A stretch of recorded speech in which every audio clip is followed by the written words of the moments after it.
wonder what it feels like to sit where Neil normally sits. Like, is there just emanating power? Do you want to trade seats? No, not at all. Or maybe he's secretly gassy and it just goes straight into the cushion on the seat. And as soon as you sat down, it was just like a cloud of Neil. The glory cloud. the Shekinah. He's going to come back and listen to this and be like, guys.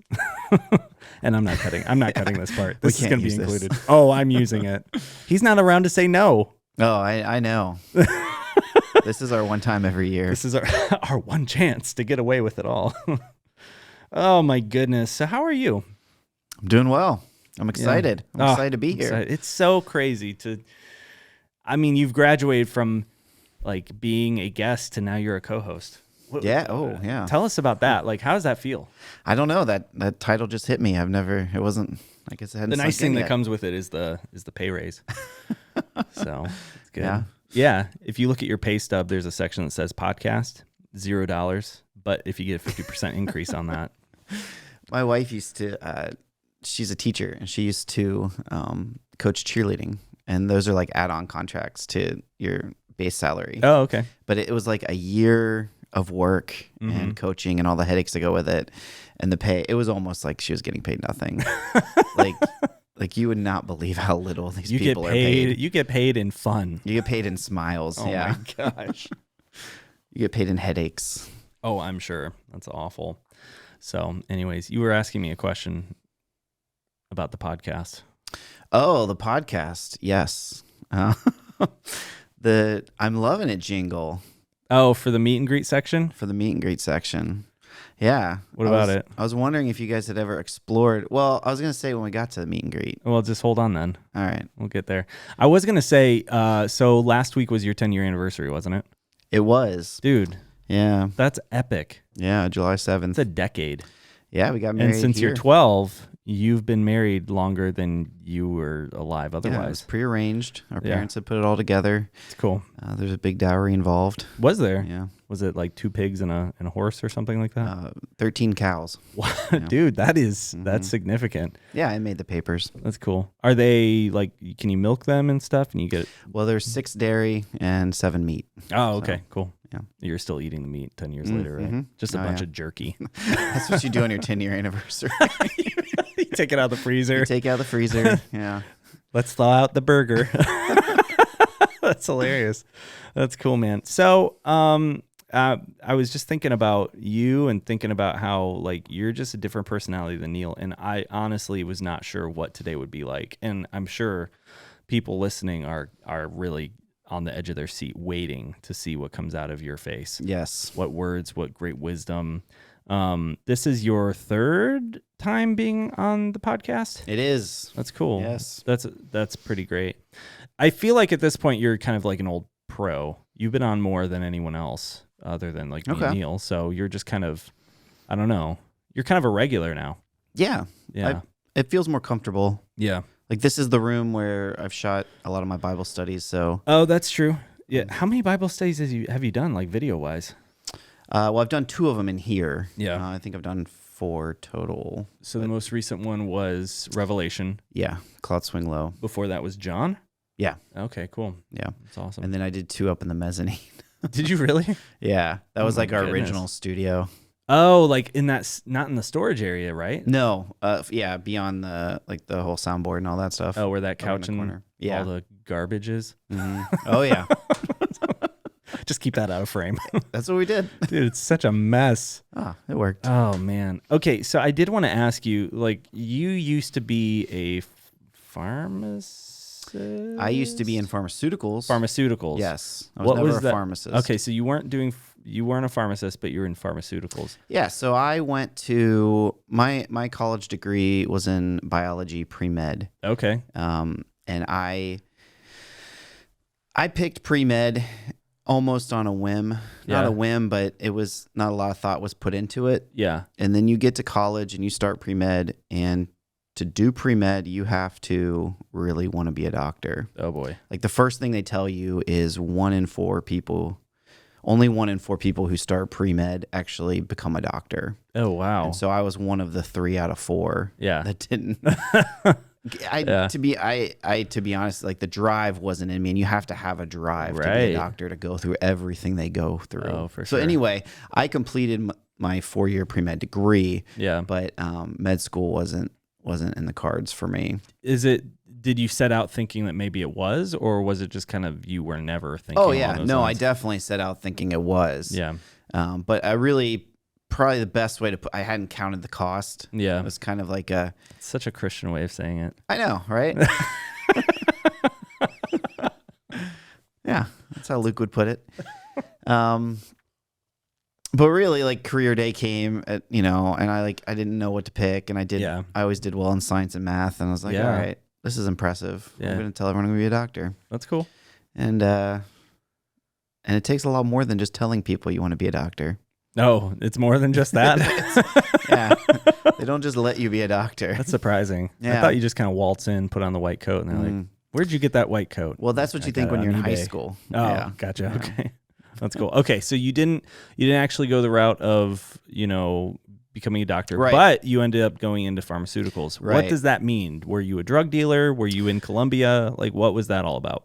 So I started in research, research and oh my gosh, you're so much smarter than I first thought. Drug development. I underestimated your smartness. There's clinical trials and there's preclinical trials for testing drugs and getting them developed and getting them FDA approved and all that stuff. Yeah. And what's that process look like?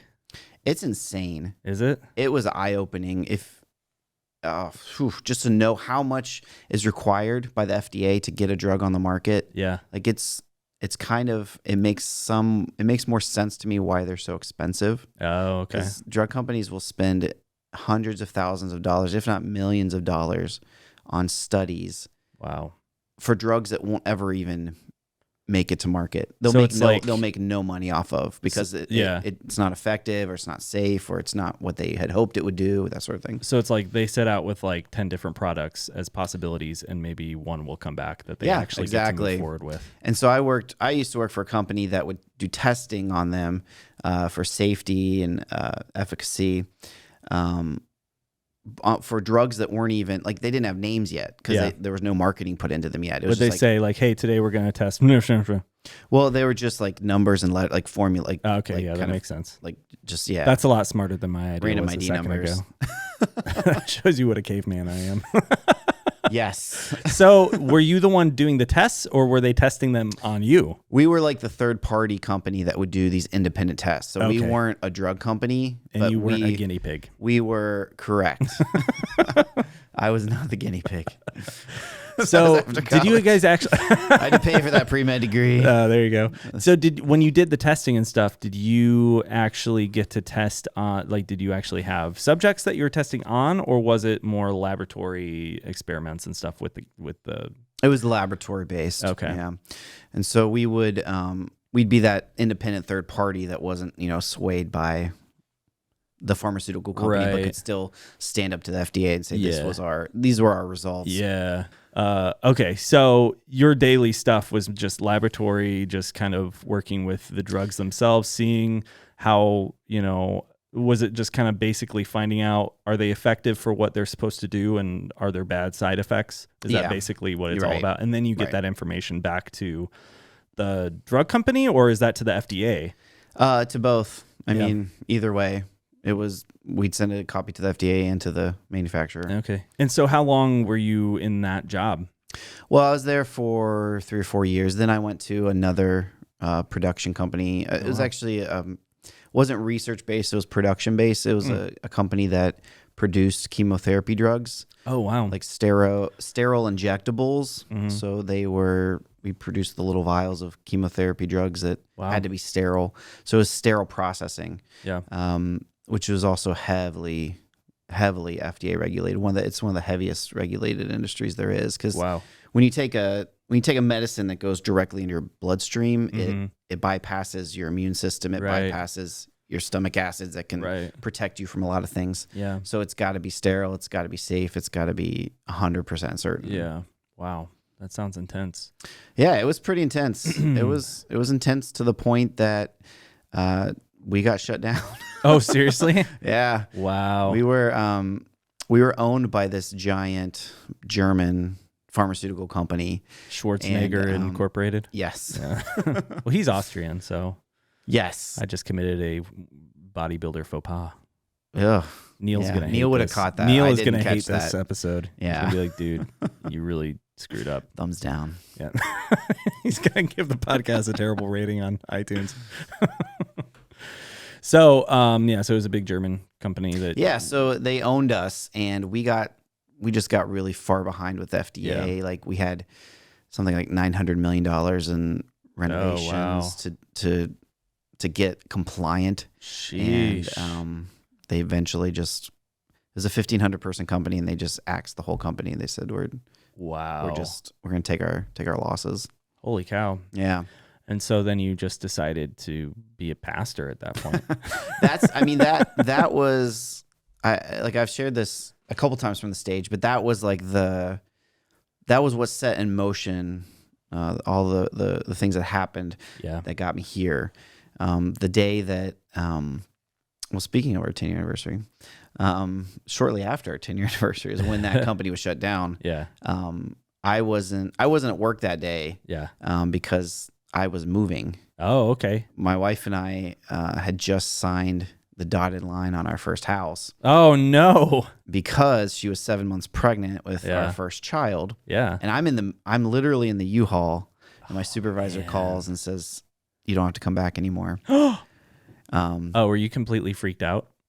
I wasn't as much as I probably should have been. Okay. No. How old were you? It was a bit surreal. That was 2013. So, well, you were married when you were 12. So, 29. Okay. So, yeah.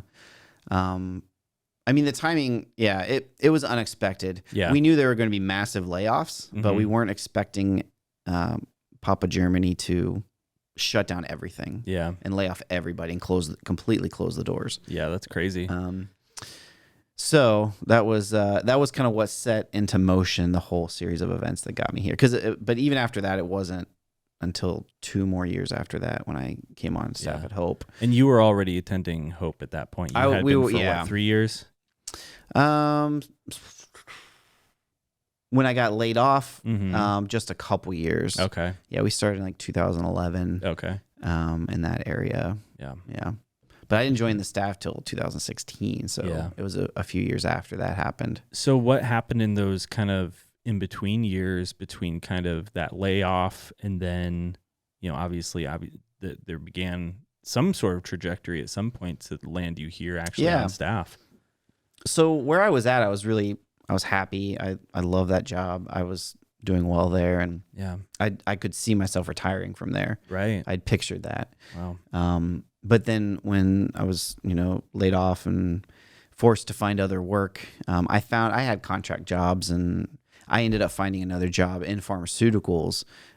It wasn't the same. Like the job satisfaction was gone for me. It just wasn't. It wasn't as high stakes anymore. Didn't feel what I was doing didn't feel as critical anymore. Yeah. So I kind of just had gotten a little discontent, and I was starting to look around, explore, like to consider like a major change, like a job, career change, like do something completely different, something nonprofit or something just completely different than what I was doing, something that was more giving back more. Yeah. And then it was around that time that Neil and Bob had taken over, and and they were looking to hire 2 positions at the time. So yeah, that's crazy. And that's and here you are. Here we are. So you went from pre-med thinking maybe you were going to be a doctor of the body, but now years later you're actually a doctor of the soul. And that's why people call me Dr. Soul. I knew it. Yeah, I knew it. That's where that comes from. I like that. That's great. Dude, that is so interesting, and that's one of the things I was looking forward to in this conversation is just getting to know you a little bit more, hearing your story a little bit more, your background and stuff, because there's not a lot, that I know. I mean, I've known you less than a year. Yeah. But it feels a lot like we've known each other for a lifetime. in other ways. You fit in really, really well here, Jared. I will. Thank you. It's been seamless. Well, I've tried. Thank you. Cool. Well, I feel like we just kind of ventured into the podcast without actually welcoming our guests. So I feel like we should just go ahead and welcome them. So let's do it. Hey, welcome to the Atrium of Hope Christian Church podcast. I'm Jared, creative arts pastor here at Hope Christian Church. And you are who? I'm who? Mark Mattingly. I'm the adult pastor. I handle all things adult. All things adult? Not all things, but... That's cool. Tell us about like your role. What do you do around here? I think a lot of people are wondering where their tithe money is going. Well, my original title when I was hired was Pastor of Adult Discipleship and Assimilation. Yes. And assimilation just sounds so foreboding. I know. It's ominous. Knowing Neil's distaste for long words, I can't believe that was ever the role. Welcome to Hope Christian Church. Are you ready to be assimilated? So I kind of, if you look at my name tag on my door, the title is actually still there, but I kind of morphed it into adult pastor for simplicity's sake. You know, we have our student pastor, we have our family pastor, we have adult pastor. It really rolls off the tongue. Yeah. Yeah, it just feels right. Yeah. It sits well with people. Yeah. Yeah, that's cool. So you handle, obviously we talked about Bible studies, adult ministries in general that would be one of the things that falls under that. What other things kind of fall under the umbrella of your purview? Yeah, adult ministries, Bible studies, small groups, which we'll be starting up again soon. Yeah. But also volunteers, outreach, those kind of things. That's cool. Yeah, and assimilation. Yeah. So getting people connected. So like membership classes, baptism classes, those sort of things. That's cool. And so you're pretty involved in each of those items. So you know, if someone signs up for a membership class, you're probably going to be there, or baptism class, you're usually there. Yeah, and I'll follow up with and all that. So that's awesome. Yeah, if you have any questions, feel free to reach out to me. Yeah, that's cool.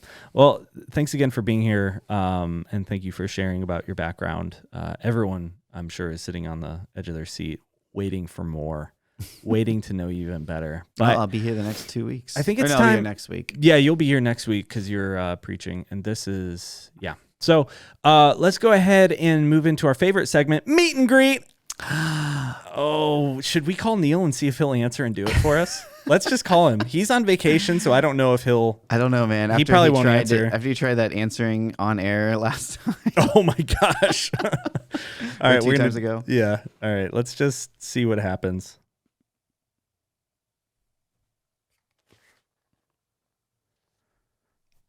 For all the listeners there, we are calling Neil. We're calling him right the phone now to his ear.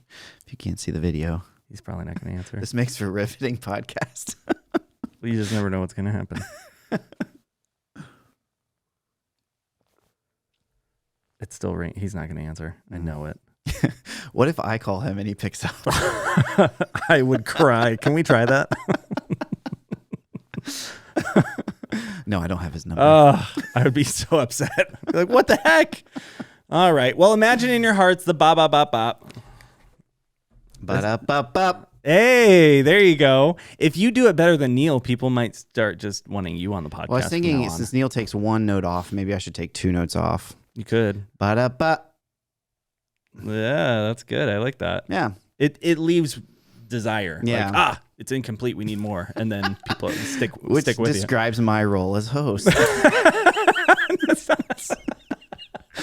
Leaves much to be desired. We're just waiting for Neil to come back. Oh my goodness. So you were at the very beginning, you started to say something about the jingle. Yes. And I was listening to another podcast. What you listen to other podcasts? Well, I thought we're the podcast you listen was I not to. supposed to admit that?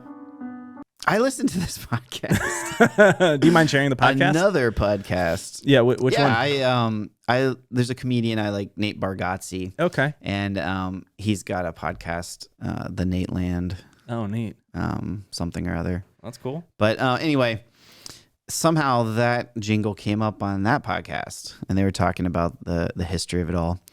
It's crazy. actually a song by Justin Timberlake. What? Did you know this? I had no idea. All right, so here's some history. It was commit. And we're talking about the McDonald's jingle, right? The McDonald's jingle, it's actually a full song. It's like 3.5 minutes. What? And it's a Justin Timberlake single. It's got like 6 or 7 writers, including Pharrell Williams. Really? And the Neptunes. Okay. Pusha T, the rapper, like is on the song. Yeah. And he's like, there's been like these dispute in the, like, I don't know, in the public forum of him claiming he actually helped with the jingle part. Oh, wow. Justin Timberlake was paid $6 million by McDonald's to perform the jingle. Uh-huh. And according to Wikipedia, he has since regretted that decision. Of singing it or of accepting only $6 million? Oh, just the whole thing. Really? So, agreeing to do that, I guess. It didn't really go into detail why, but yeah. That's interesting. It's I mean, looking like, back, that's probably not his only regret, but you know, it's okay. Yeah, definitely not. That's crazy. Well, now we know, and knowing is half the battle. Well, and Neil was right to censor it because there's very specific IP rights on this thing. And people will come after us. We post this on Facebook, and all of a sudden, one of the bots shows up. Is like, your video is restricted. Shutting this down. It's a podcast. Okay, that's crazy. Yeah, I had no idea about that. That's insane. So, but yeah, the more you know. That's great. Yeah, the more you know. Thank you for sharing that. And I mean, that's all we need to do this week. So I guess we're good with this. That's it. No, I'm just kidding. Okay. So it was your 10-year anniversary. Yeah. Here's the meet and greet question for you. What is this is more generic. Maybe we'll do a more interesting one. Do you have one? Do you have a question? A question? A meet and greet question that you want to ask as well after this one? You don't have to. There's no pressure. I'm just curious. I don't know, man. Okay, I love don't worry. Icebreakers. Shh, stop it. You don't have to worry about it. I'm the king of icebreakers, man. Are you really? Oh, yeah. Small groups should always start with an icebreaker. Okay, you just boasted about your ice-breaking skills, so you're going to have to bring a real doozy after this one. Okay, 10 years of marriage. I don't know if you know this. In September, Sarah and I celebrate our 10-year anniversary. Congratulations. Thank you. So I'm curious to hear from Are you. You planning to continue? Yeah, I think so. I think we're going to, re-up the subscription. That's good. Yeah, that'll be good. Okay, 10 years of marriage. What is a valuable lesson that you have learned? 10 years of marriage. Well, in all honesty, the first few years were hard. Yeah. It was, my wife and I are very different personality-wise, and we really had to learn how to speak each other's language. Oh, interesting. And that is one thing, that's my advice, I guess. Yeah. To any couple is you need to learn to communicate, but you need to do that by learning to speak how the other person speaks. Yeah. And it doesn't mean you mimic them and try to speak like them, but you understand how they communicate and what they're saying and what they're actually meaning when they say it. Because my wife and I, we just communicate things. We can communicate the same thing in very different ways. Yeah. And we're always communicating things. This is true for everybody. We're always communicating things without even realizing it. And that means our spouse or our significant other is hearing things, whether we realize it or not. And so kind of, I guess, communication, which is the generic answer, but... Yeah, but you're giving a specific look into what you mean by a more communication. Specific approach, like you need... Because, and I guess this is after 10 years of it, it hasn't changed. The way Brandy speaks and communicates, and the way I speak and communicate hasn't changed, but the way we respond and hear each other has changed, and that's what's help us. That's what helps us get closer. Yeah, that's cool. That's really good. So, what advice would you give to someone who is new in marriage or someone who is engaged? Like, how would you translate that lesson into advice? I would say, give the other person the benefit of the doubt.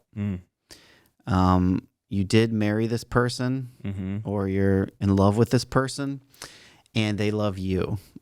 And they likely did not wake up that day trying to upset you or offend you. If you're at odds with each other or if you have a breakdown in communication, they probably didn't wake up trying to get on your bad side or trying to annoy you, trying to offend you. and that goes back to just how we hear each other and how we communicate with each other. Give more grace, give the benefit of the doubt more often than not. That's really good. Do you have any advice to a couple that's maybe struggling with this area of, would it be the same advice? Hey, start giving the benefit of the doubt if you're walking through a tough time. Because I know there's times, and you've probably experienced this, where you're just kind of, I think this comes down to that pride kind of wells up, and you're just kind of like, I don't want to be the one that kind of goes to the other person, and I don't want to be the person who softens, if that makes any sense. Right. I don't want to be the person who kind of lets my guard down and is the first one to kind of yield, because there's that pride. So what would you say to someone who they're caught in that a bad pattern of communication? Poor communication is leading to conflict, and there's so many different factors that can go into that. Maybe it's the pride, maybe it's just something else, and every marriage has its own struggles. But what would you say to someone who knows that that's an issue but is having trouble really applying it when they're in that moment of anger, frustration, hurt? Because like that advice, take the high road, be the one to humble yourself. That's the correct advice. But it's hard to do. Right. You can tell someone that, but going home and them actually doing it, or yourself actually doing it, is really hard. My advice toward that would be to talk to somebody else. Guys, find another guy. Girls, find another girl to talk to. When you're struggling in your relationship, it gets very insular. It gets very. Are you double checking to make sure you're recording? Dude, I know the history here. You know the history, so I'm just double checking. Our listeners know the history too.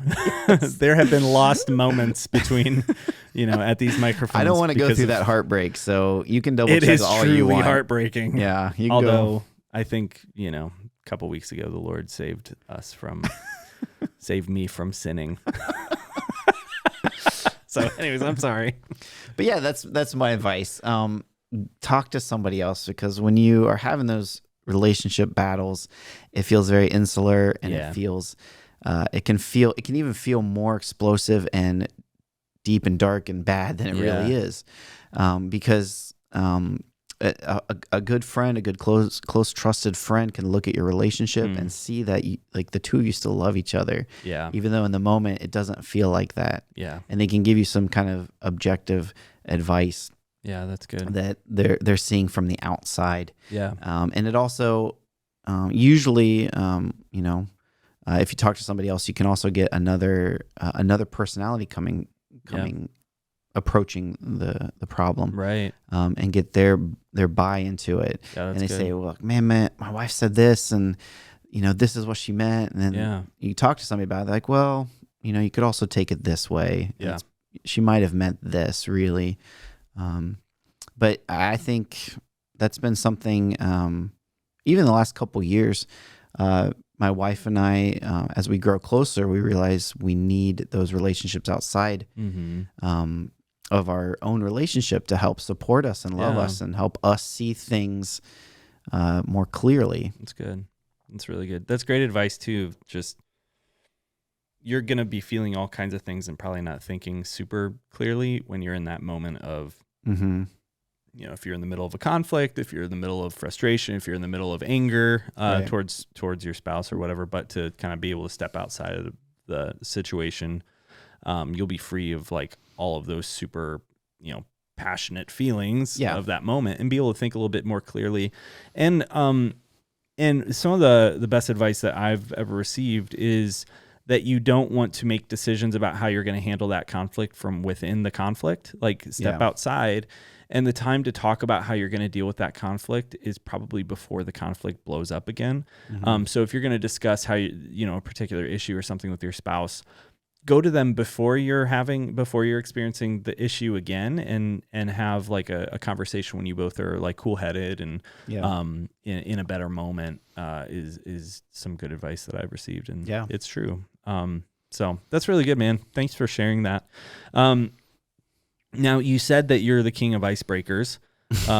And so, I mean, if that's true, we should probably find out what you got. So what do you got? Oh, man, I'm on the spot here. I could have prepared so many good ones. The king of icebreakers fears no spot.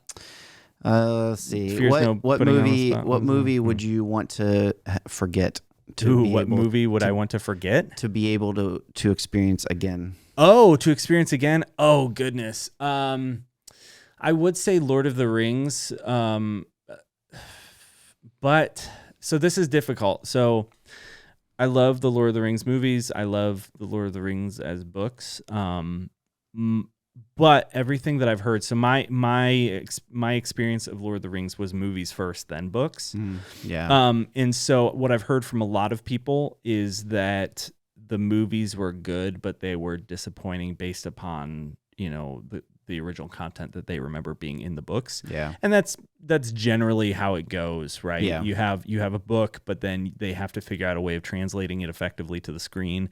That means cutting out stuff. I mean, people go on and on about Tom Bombadil, how he's not in Fellowship. And then just some other things where they change some dialogue around or attribute lines to people that never said it or give lines. Right. You know what I mean? There's certain story arcs that aren't actually in the books. Right. Yeah. Exactly. And so, I mean, just for instance, today in one of the Facebook groups, I'm in a Christian Lord of the Rings. That makes me sound like such a nerd. It's a meme group, okay? It's for comedy. It's for comedy on this show. It's for comedy on this show, apparently. And someone brought up the fact that in the book, The Fellowship, that it's actually Aragorn who is most weary about going through Moria, not Gandalf. Mm-hmm. But in the movie, it's Gandalf. Yeah. And so that's a small change, but it's a change. And so if you're very married to the content of the book versus the movie, you're going to have some disappointments. So I say all of that to say that I love the movies and I've loved being able to read the books afterwards without kind of those disappointments. Because to me, it's like finding out like, oh, this is what it actually is, but I can still love the movie. So I didn't go to the movie with all those expectations. But what I would love to be able to do is have all of my love for Lord of the Rings and go watch them again. You know what you know what I'm trying to say? Yeah. That would be one. Another one, oh my goodness, Interstellar. Yeah. Absolutely. That's an easy one for me too. I just recently experienced that one for the first time. The first time? Yeah, we watched that about 6 months ago. Oh my goodness. What did you think? I loved it. Yeah. I mean, we love Christopher Nolan. Oh, totally. And you're kind of a sciencey guy, like, so you probably enjoy kind of the space and like all that stuff. That movie blew my mind. Like time dilation, it's theoretically real. There's more to that movie that's we'll say theorized by science. Right. It's not fantasy like Lord of the Rings. Right. Well, okay, so the crazy thing is they obviously went into one of the biggest features of that movie is the black hole. Mm-hmm.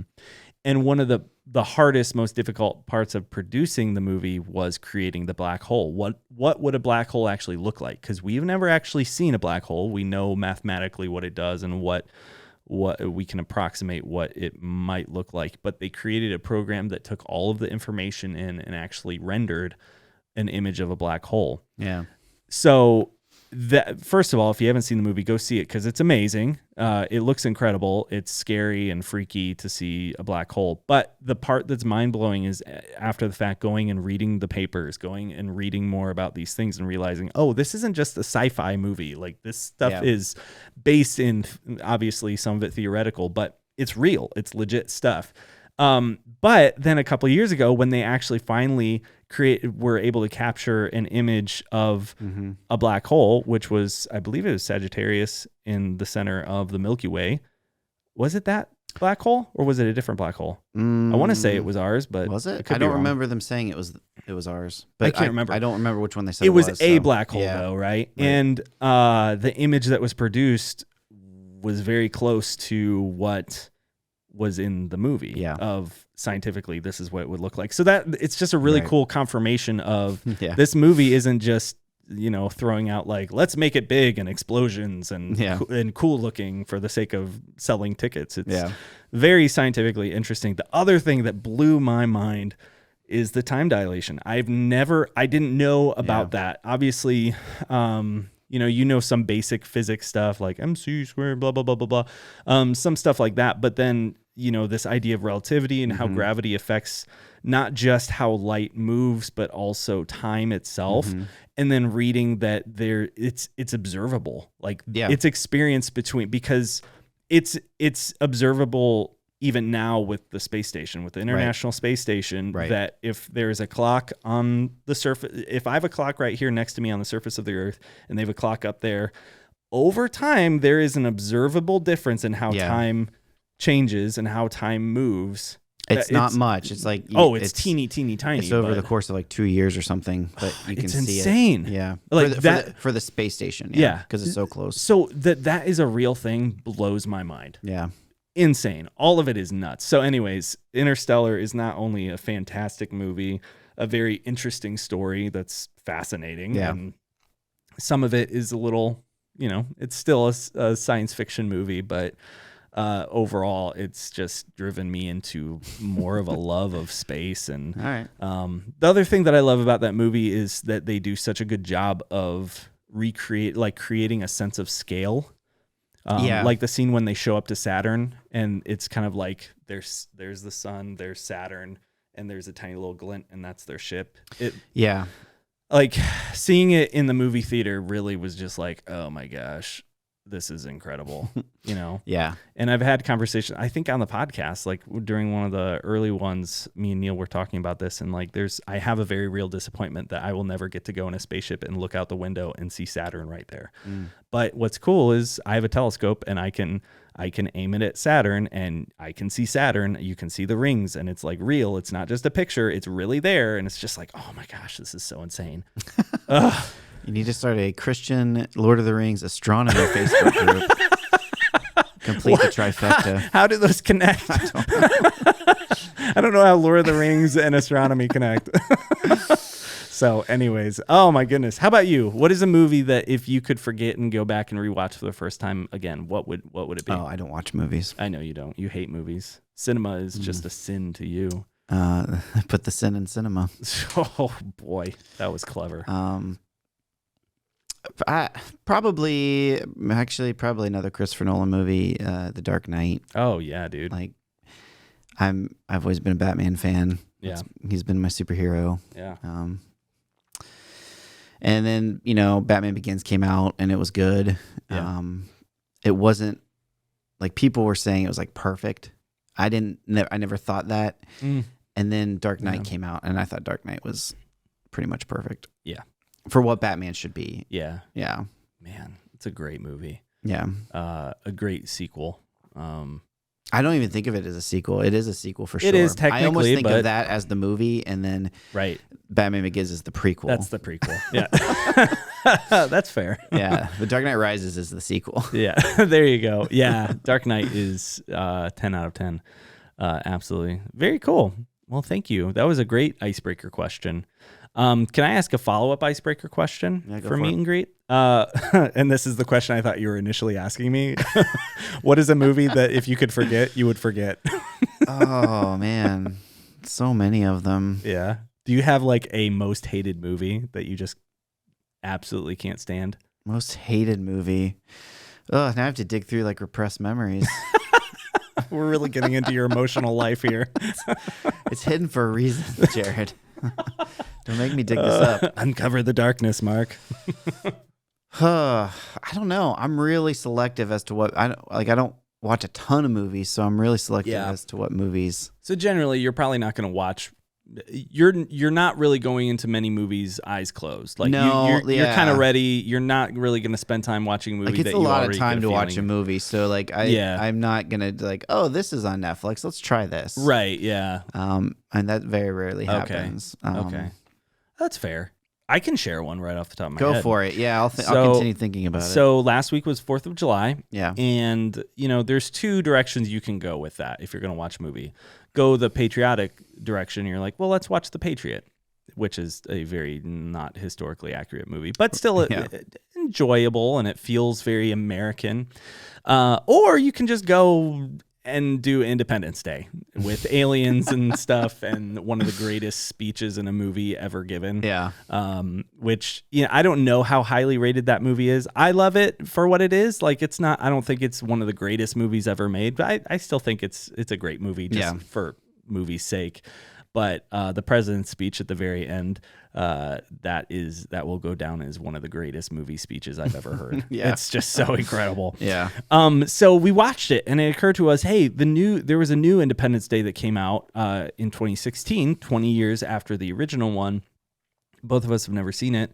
Ratings don't look too good, but what if we just watch it anyway? So we watch it. So the first half is like, and then the second half is like, Like, it's like the closer you got to the end, the more you understood why it got bad ratings. Yeah. And then finally it ended, and we were just like, I wish we didn't spend time doing this. Yeah. you know? So it's like, it was almost like I had a better enjoyment of Independence Day as like a story without that extra movie thrown in. So now I wish I could take it back. Very rarely do I say that I'd rather just get rid of like the memories themselves. Usually it's just like, at least we saw it and now we know, whatever. And I'm trying to become more like that, like just relaxed about things and just like, I can watch. Yeah. It's all right. It's not that. Just enjoy it. It's tough sometimes, but I got to be in a particular mood to not care that a movie is stupid. Most of the time it's going to be comedies that I'm okay with it being stupid because I get it. Like sometimes it's just meant to be stupid and that's what its purpose is. But Independence Day, Resurrection, or no, that's an alien movie. Resurgence, I think. Yeah. I think there's a Resurrection movie in like 8 different franchises. I think that's true. Alien, Resurrection, Passion of the Christ, Independence Day, Covenant, or something. I don't know. So anyways, I hear, and based off the ending of this second Independence Day, it seems like they're trying to gear it towards a third movie. And I am praying against the powers of darkness. I'm interceding against that. I talked about the movie Twister on Sunday, and that's Independence Day, the original. For sure. Totally, yeah. That's that era. Yep. And it's the same. I would say it's kind of on the same level as where they're like action, you can look at it and just be like, it's not one of the most amazing movies, but I like it. Sunday afternoon. Yeah, exactly. I'm maybe gonna doze during part of this. It's just one of those where it's just I enjoy it, whatever. But you were about to say that you're thinking of writing a sequel for Twister and trying to get it made. I think there was a sequel for Twister, wasn't there? No, there wasn't. Was it like straight to video or something like that? Hurricane. My gosh. I could be wrong. I don't know. That's crazy. Did you know Bill Paxton, he died, didn't he? I don't know. I didn't hear that. I thought he did. Isn't that crazy? He's one of my favorite actors. Speaking of Alien, he's an alien. He's in Apollo 13. He's let's find out. Did he? Yeah, he died in 2017. Isn't that crazy? Oh, yeah, that's like 5 years ago. Yeah. Huh. It's nuts. So anyways, well, that's meet and greet. I feel like it was successful meet and greet, and your icebreaker was actually really good. So thank you for being the king of icebreakers and descending from your icebreaker throne to I'm just pro icebreaker, man. I'm just preaching the good news. Seriously, man. You're evangelizing the gospel of icebreakers. You a lot of times learn more about people during that time than any absolutely. other time.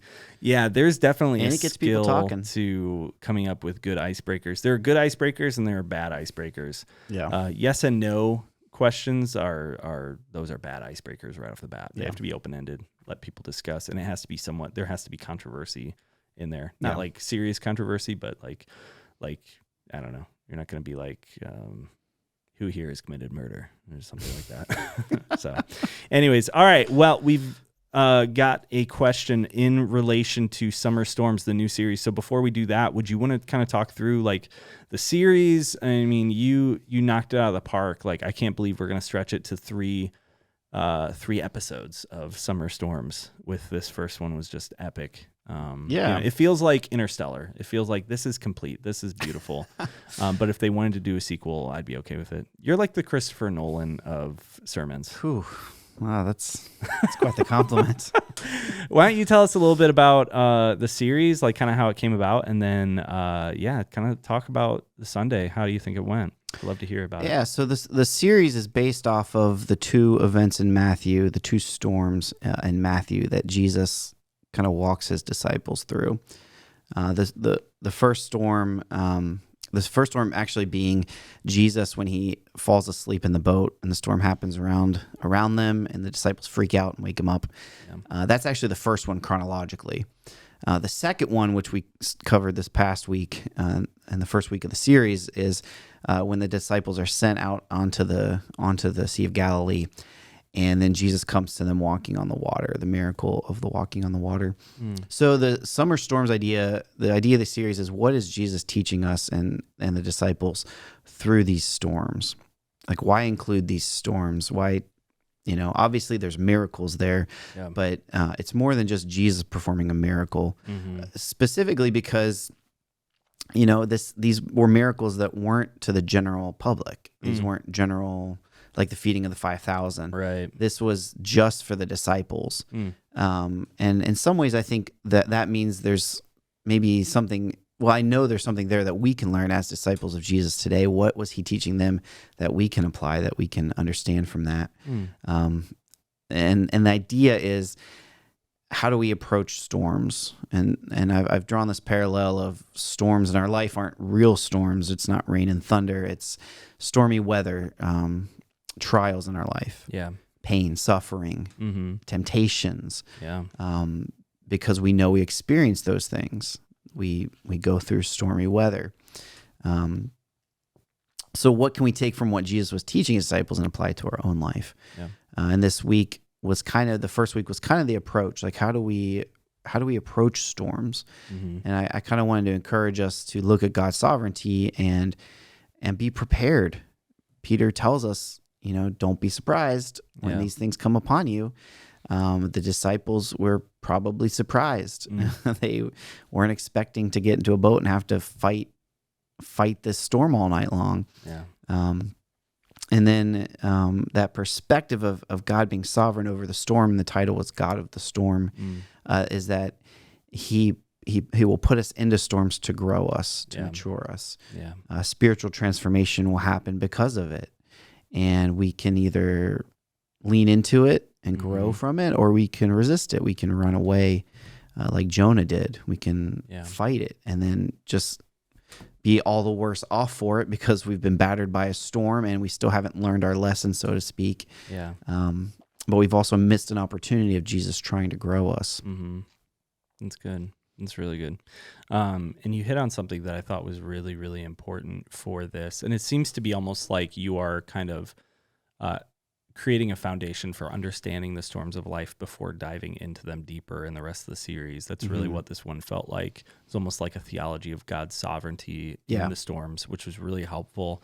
And I think you said something really, really important, and it was key for all of us to hear you say, was that we are often tempted to think of Jesus as only the God of the outcomes and not the God of the storm, or Lord of the outcomes and not the Lord of was it Lord of Outcomes versus Lord of the Storm? Lord of Outcome and Lord of the Circumstance. Circumstance kind of got conflated with Storm in the message. Yeah, for sure. And I think you kind of touch on this and kind of push us to think that direction of understanding the implications of what that means if we really believe that about God. Yeah. If God is only the God of the outcomes, that means that ultimately there's someone else that's in control of the storm. And if God can't control the storm, that means there's someone stronger than God who's God of that storm, you know? And so it's almost like you're caught in this almost like duality of this cosmic duality of like, well, if God's not in control, but he's able to put things back together, like and you use the idea of a chess player.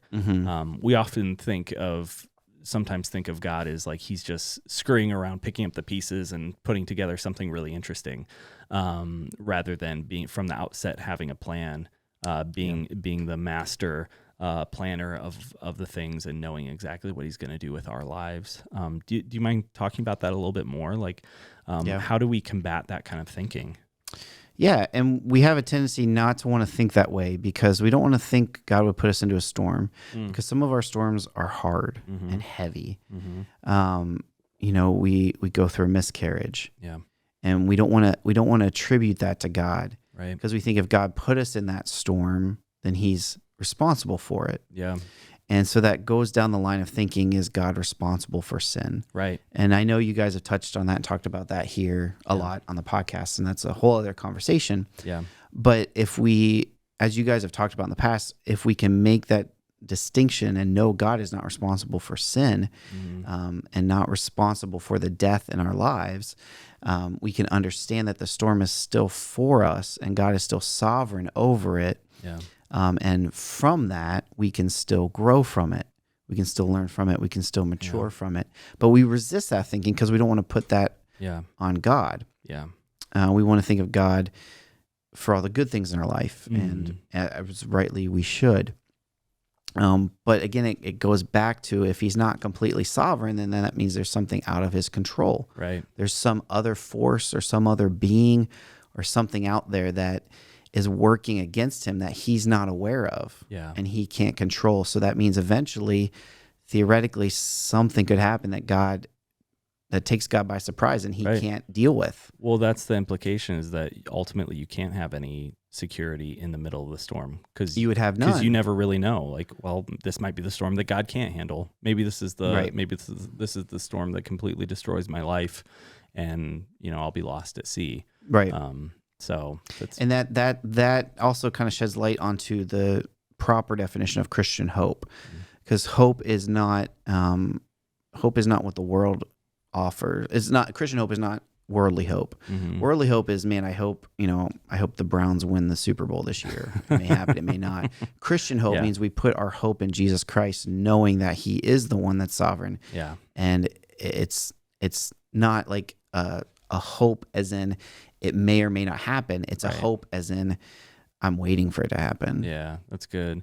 Yeah, and it's a hope that looks back, not just forward. We look back on all that God has done through Christ on the cross, and the resurrection. And if that's possible, then anything I face in life is no problem for this kind of God. That's really good. Cool. Well, we did get a question that I thought was really good, so I'll go ahead and read it.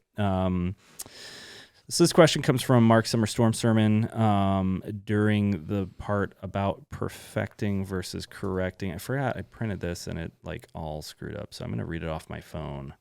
Let me pull this up. I should have done this while you were talking. Sorry, podcast listeners. Here we go. Okay. During Mark's sermon, he talked about perfecting versus correcting storms. I regularly speak with people that are going through a season of one or the other, and sometimes come across someone, for example, who thinks they might be going through a season of perfecting, but really it is a season of correction. How can we help them overcome this and get them into the right mindset? That's interesting. So yeah, this is a great question. I'm glad it was submitted. Kind of the first half of my message did focus on God's sovereignty and being God of the storm, and then the second half I talked about storms that perfect us and then storms that correct us. Because we see those in Scripture, we see those situations, these circumstances, which God is Lord of, that he uses to perfect and correct us. Yeah. And so the question then becomes, how do we discern that? Right. Am I being perfected or am I being corrected? Right. Now, in the case of the storm in our story of the disciples, there really was no indication that they did anything wrong. Like they weren't being punished, so to speak, or disciplined, disciplined. Right. Yeah. But we actually are told that they were put into that storm because they didn't learn their lesson from the feeding of the 5,000, which is interesting. I didn't get into that on Sunday, but Mark tells us that in his parallel account, there's a comment there that Jesus walked on water and did what he did because they didn't understand the loaves. Yeah. And that's a whole other story. But anyway, there's nothing that they did anything wrong. Whereas if you look at the case of Jonah, he clearly did something wrong. God said, go this way. He went the other way. Yeah. And he, got put in a whale. Yeah. Never a good circumstance. But in that case, it's very obvious. Right. We're told what's going on. Yeah. Now, I also mentioned Job in the sermon because Job obviously experienced a storm. Yeah. And that kind of plays into this question, like, what was that? Was that a storm that perfected or a storm that corrected? And We know from the beginning of Job that Job was selected because God called him a righteous man. Yeah. And so from on the front end, there's no sin. He wasn't perfect, but there's no, he's not being held accountable for something. Right. And he goes through his calamity, he goes through his storm, and then we have chapter upon chapter of this poetry of him and his three friends sitting and trying to work through it all. Yeah. And his three friends, and then Job eventually as well, they're basically telling him, you've done something wrong. This is a storm to correct. Yeah. You've clearly sinned and God is punishing you. He's smiting you. And the whole point of the book of Job is that line of thinking is wrong. Yeah. Because he goes through 3 rounds and Job keeps saying all the way through the book, like, I didn't do anything wrong. I didn't do anything wrong. I'm righteous. I didn't, this isn't a storm to correct. Yeah. And then it gets to the very end and God is like, look, like, you can't put me in a box. You can't just think that this happened because, A plus B equals C. I touched on this a little bit on Sunday. It's karma, because Job's friends were preaching him karma. Right. You did something bad, bad's coming back to you. Yeah. And karma is not biblical. No. God, and that's what God says really at the end of Job. It's called retribution theology. Retribution is just payback. Yeah. So you get payback for what you did. So the question is, was Job going through a storm that perfected or a storm that corrected? Well, he started in a storm that perfected. And then because he failed the storm, he ended in a storm that corrected. Yeah. And he ended up in both. So we have this tendency to be like Job's friends and look into other storms and want to judge them and determine what they are. And it's not always cut and dry. Yeah. Because karma's not a real thing. Yeah. God says, I'm bigger than karma. You don't understand my ways. My ways are higher than yours. Where were you when I formed the universe? Yeah. Where were you? Yeah. Like, what do you know? Right. So it's kind of a long setup, but to address this question, when we're looking into other people's storms, we need to first remember that they're in a storm. And when you're in the middle of the storm, that's when you see things the least clear. And this person could be experiencing that. Yeah. Something, maybe they are in a storm that God is trying to get their attention to bring them back into the fold, or to, encourage them to repent. Yeah. Or maybe that's just our perspective of it. It's hard to say. And the caller, do we call them callers? I don't know. This question, we don't have. I would love it if we could take live calls. And from Nashville, it's Bob. We tried to take a live call earlier, but Neil's not answering. That's right. He wouldn't answer. So our listeners, I guess. So first of all, remember that they're in a storm and they're not seeing things clearly, and they're not necessarily looking for a person to come judging. Yeah.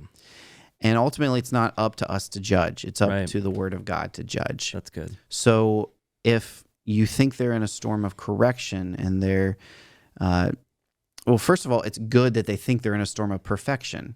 Because anytime a storm comes up, our first instinct, and I referred to this on Sunday, our first instinct is how can I grow from this? Yeah. How can I get on the other side of this and be more in the image of Christ than I was when I started? Yeah. And that's true of a storm that perfects or a storm that corrects. Yeah. So we are always to be repenting. Yeah. As Christians, a daily basis, we're to be repenting and turning back toward Jesus. And whatever storm we come into, we can come with that approach. And it could be, like Job, where... Is this Neil? Speak. Can we answer him? Of the co-host. Let's just do it. All right. Hey, what's up, buddy? Sorry, I was at the Avon pool. Oh, okay. Well, we were recording the podcast, and we're still recording right now, and we wanted you to do the ba-da-ba-ba for us. Over the phone, I can do that. Yeah, do it. Just hold on. Let me roll my windows. Okay. so nobody knows. Well, for several reasons. Audio quality first and foremost.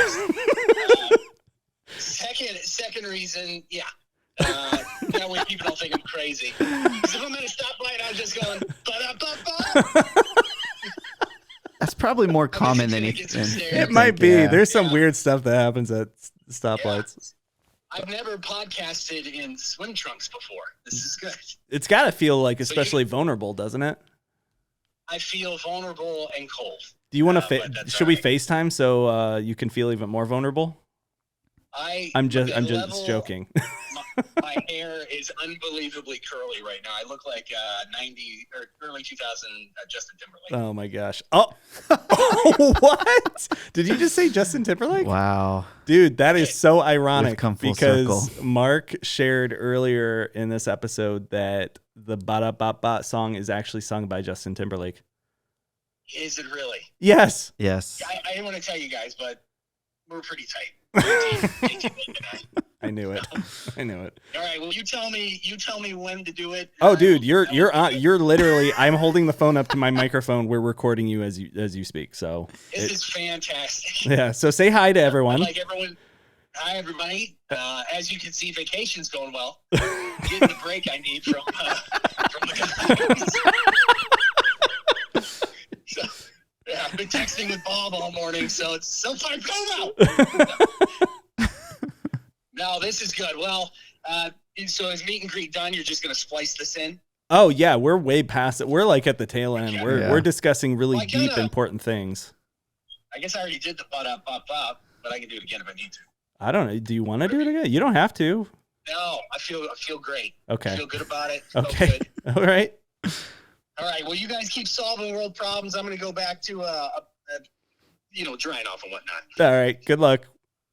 All right. See you, man. See ya. Oh my gosh, that was fantastic. Well, he somehow still showed up, so he just can't stay away from the podcast. I know. Next week we're just gonna put your phone there and then just like put a mic right on your phone. That's right. Just put it right down. Oh my gosh, that's our first live caller, isn't it? Oh, it is. I said live caller. Oh my gosh, and it happened. And it happened. This is how we solve the storms of life: is you have to speak it into existence. Name it and claim it. Yeah, that's right. So I'm sorry, Neil interrupted you. How dare he? Yes. So yes. Anyways, it's okay. We'll cut all of that out. Make it more sense. Oh no, we'll keep it forever. Just kidding, Neil. Yeah. So anyway, when you're looking at other people in their storms, that's a good thing to want to enter into. Yeah, totally. And do it with grace. And we'll talk about that a little bit in the next couple weeks in the series. Because if you're not in a storm, that's a perfect time for you to find somebody in a storm and help them. That's part of how God has structured it for us to get through storms, is to be in community. Yeah. But the fact that person, it seems like the person they're talking about here knows that they're in a storm, that's a good thing. And if they're viewing it at least as a storm to perfect them, then they might have a good perspective about it. What it sounds like here is he says he believes it to be a storm of correction, meaning he's identified a sin in that person's life. Yeah. And whether, again, we don't want to make the mistake Job's friends make, that we want to attribute this is because of this. Right. It's not A plus B equals C. We want to be careful not to say you're doing this, so God is doing this. Yeah. But if you see that, it's Galatians 6. It's gentle restoration. Yeah. That should be the goal. Mm-hmm. If that resolves the storm, then that's in God's providence. Yeah. If it doesn't, that's in God's providence. Right. Yeah. So the storm is almost, it doesn't almost matter. Yeah. Because the process is the same. Anytime you find somebody in sin, we're called to restore them gently. Yeah. And so how do we do that? We do that with Scripture. Yeah. We let Scripture do the talking. Yeah, that's good. And most of the time, I find it best to literally let Scripture do the talking and take Scripture to them. It's really good. Regarding regarding whatever you perceive. That's excellent. Assuring, of course, that the Yeah. log is out of your own eye before. Right. That's really good that you say it that way, because I think oftentimes we get in this mindset of, I'm going to go to them over this issue and I need to have scriptural support. Mm-hmm. But the problem is like, it's not your argument that they need to hear. They need Right. to hear from Scripture. That's Right. what they need to hear. So it's really not up to you at all to support anything. You just need to let Scripture speak, and it's up to them to respond. Right. That's really good. So you were talking about this kind of the reality of like walking with one another, and we're all walking through different seasons of life. Some of us are walking through a storm, some of us not at all. Some of us are in between time where there's a storm behind us and maybe there's a storm of brewing, but we're kind of in the gentle weather, as it were. And so and we're trying to look into other people's life, and there is that temptation to kind of try and discern for them what the Lord is trying to do in that storm. It really reminded me as you were speaking about John 9, where Jesus and the disciples come across the blind dude, and the disciples are like, well, is it, so Lord, is it his sin that caused him to be blind, or is it his parents' sin? And Jesus is like, no, it's not sin. It's so that the power of God can be displayed in him. And then he heals him. And it's so ultimately, his blindness, that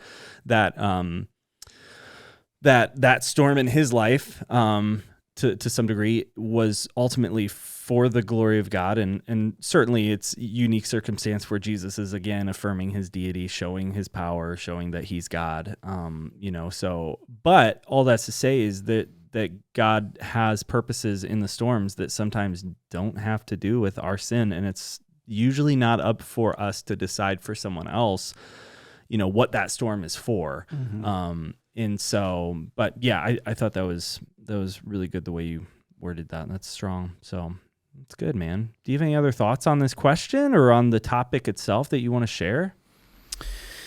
Maybe a couple things.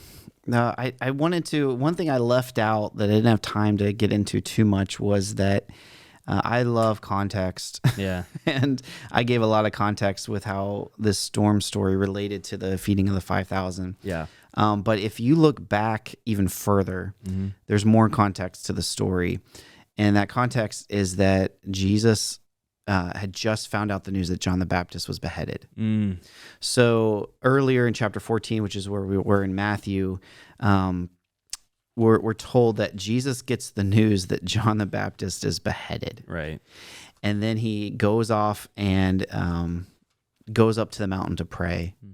And it's in that context is when he feeds the 5,000. He's kind of he sees a crowd gathering while he's praying, and then goes down and speaks to this crowd and then feeds them. Yeah. And so I picture, I don't know, we don't know to what degree he was distressed by this news, but you got to imagine this was, we saw how Jesus reacted to death. We saw how he reacted to the death of Lazarus. Yeah. And just that immediate need to withdraw and go into prayer and to be with the Father.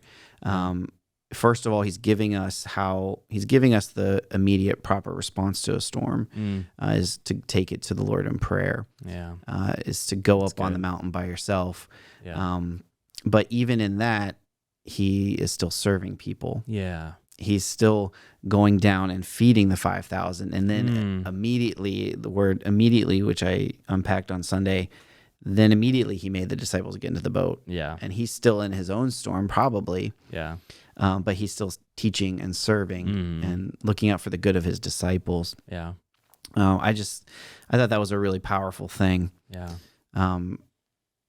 Because we don't always go to prayer first and foremost. Or at least we don't go to it to the degree that Jesus showed us by example. Yeah. Go up to the mountain to pray. Yeah, that's really good. That's really fascinating. It's almost like Jesus is in his storm, and then he brings the disciples along and like, here's your storm. Right. You guys are going to learn this lesson with me, kind of exactly. thing. That's really fascinating. Really interesting. Cool.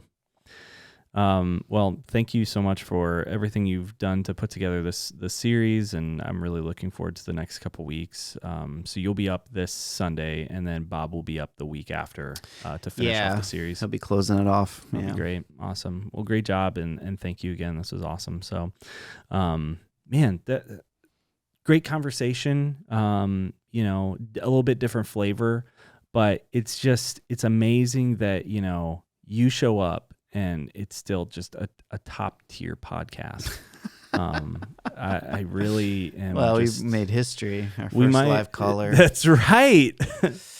Man, this is good. So thank you so much for being here. Do you have any closing thoughts for us today? We've talked about so many things. The one thing that I think is really important for everyone to know, speaking of science and space, is that today, which our listeners will be hearing this a week later, but today is Tuesday. What's today's date? The 9th? The 10th? The 12th? I don't know. Yeah, that's it. That's what I said. The 12th. So today is July 12th, Tuesday. And they just revealed the first images from the James Webb telescope, which are absolutely fantastic.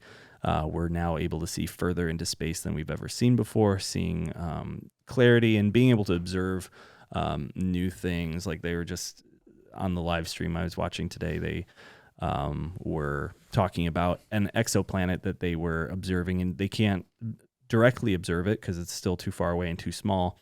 But what they can do is observe the transit of the exoplanet in front of the star that it's orbiting.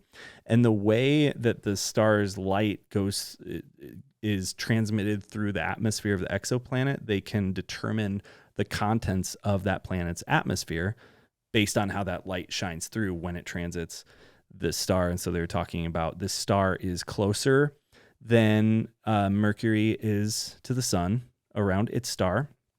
It orbits its star every 3 days. So depending on the size of the star, it could be moving quite quickly around it. It's about the size of Jupiter with half the mass. So it's a very gaseous planet. But what they've discovered is that the atmosphere has water vapor in it, which is very interesting. Again, it's like a super, super hot planet. So it's not like we could show up and be like, sweet, we can live here or anything like that. But it's just fascinating to be able to learn new things.